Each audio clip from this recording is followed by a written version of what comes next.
Hello student, I am Kirti Sagar from GPS आबाद। हम पढ़ रहे हैं अर्थक्वेक इंजीनियरिंग का चैप्टर नंबर 6। नेक्स्ट टॉपिक है स्टोन मशीनरी या पत्थर के मकान। आपको पता है जो पहाड़ होते हैं वहाँ पे पत्थर इजीली अवेलेबल होते हैं, तो इस वजह से क्या होता है वहाँ पे हम पत्थरों के मकान बनाए जाते हैं। इसकी वजह से भूकंप में बहुत ज़्यादा डिस्ट्रॉयमेंट होता है, या कह सकते हैं बहुत ज़्यादा क्षति होती है। तो इसलिए हम क्या करते हैं कि वो जो हमारा भूकंप मानक वहाँ पे भी निर्धारित किए गए हैं किसने, आईएस ने। ठीक है, तो इसमें देखते हैं हम कि क्या क्या विशिष्टताएं हैं स्पेसिफिकेशन ऑफ बिल्डिंग्स। तो फर्स्ट है हमारी नींव क्या होनी चाहिए।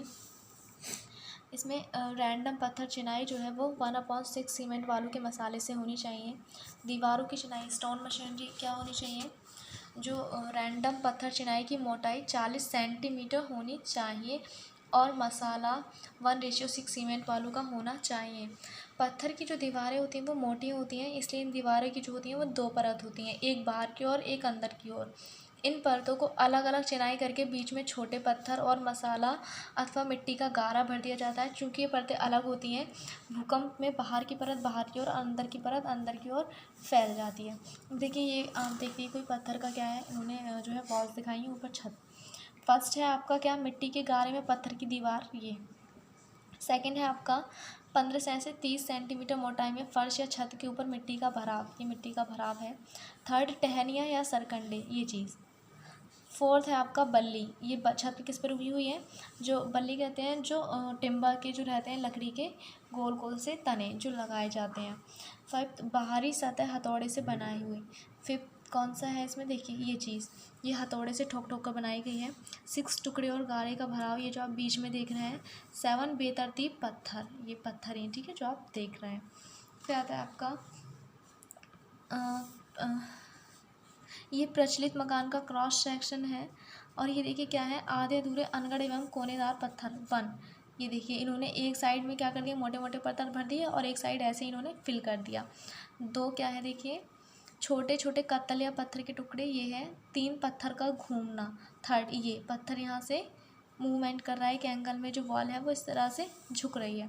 4 है अनगढ़ पत्थरों की चिनाई, ये छोटा फिर बड़ा फिर छोटा इस तरह से कर दिया, ये सही नहीं है। 5th मिट्टी का गारा।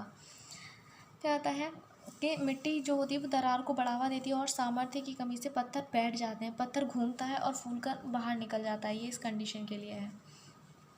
फिर आता है अकेली परतों में भूकंप से उत्पन्न प्रतिबलों को सहने की शक्ति नहीं होती और ये टूट जाती हैं, इसलिए हमें क्या करना चाहिए, इनको बांध देना चाहिए। कौन सी, बाहरी और अंदर की परतें, ठीक है।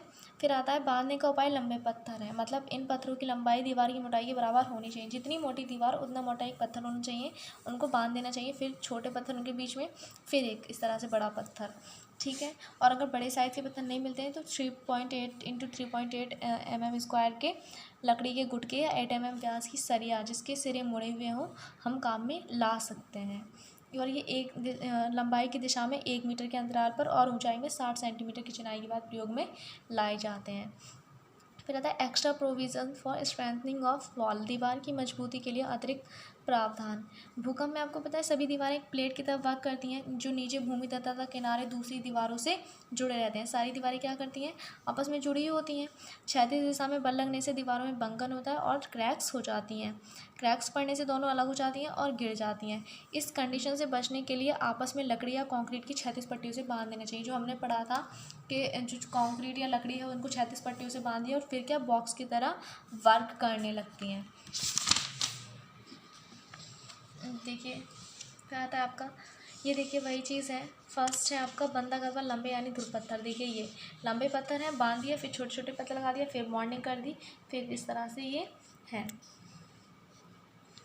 फिर आता है आपका पहली जो पट्टी है वो कुर्सी तल के नीचे आएगी, दूसरी पट्टी लिंटल स्तर पर सभी मंजिलों में आती है। ये किसकी बात कर रहे हैं, बैंड्स की।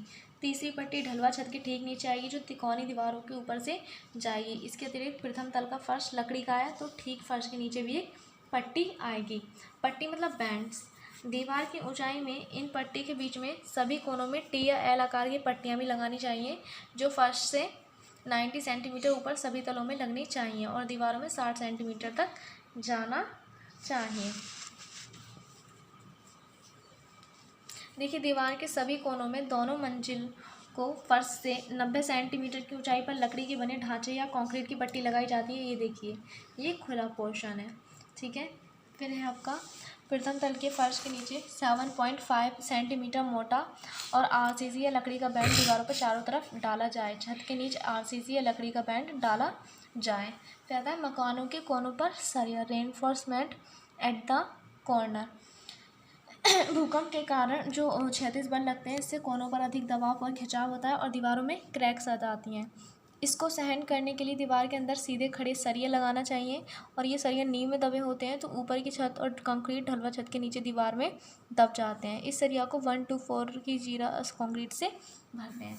रूफ कैसी होनी चाहिए? जीआई सीट से बनेगी, ठीक है, वो हमें इसमें यूज़ करनी चाहिए, जो जे बोल्ट की सहायता से जोड़नी चाहिए। और ये पर्लिन और राफ्टर दीवार में मजबूती से जुड़े होने चाहिए। स्लोपिंग ग्राउंड, यदि मकान ढलवा भूमि के पास होगा तो लैंडस्लाइड से मकान को क्षति पहुंच सकती है, इसलिए मकान को ढलान से कम 2 मीटर की दूरी पर बनाकर इस प्रकार से होने वाली जो क्षति है उसकी संभावना को हम कम कर सकते हैं। फिर इसमें ये देखिए, लकड़ी का बैंड एक बार देख लीजिए। ये प्रथम तल के फर्श के नीचे लकड़ी का बैंड है और ये प्रथम तल के फर्श के नीचे कंक्रीट बैंड है, ठीक है। फिर देखिए सरिया लगाने की विधि।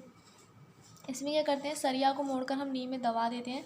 सरिया को सीधा रखने के लिए 75 mm व्यास का 600 mm लंबा पाइप प्रयोग करते हुए सरिया के बीच में रखें।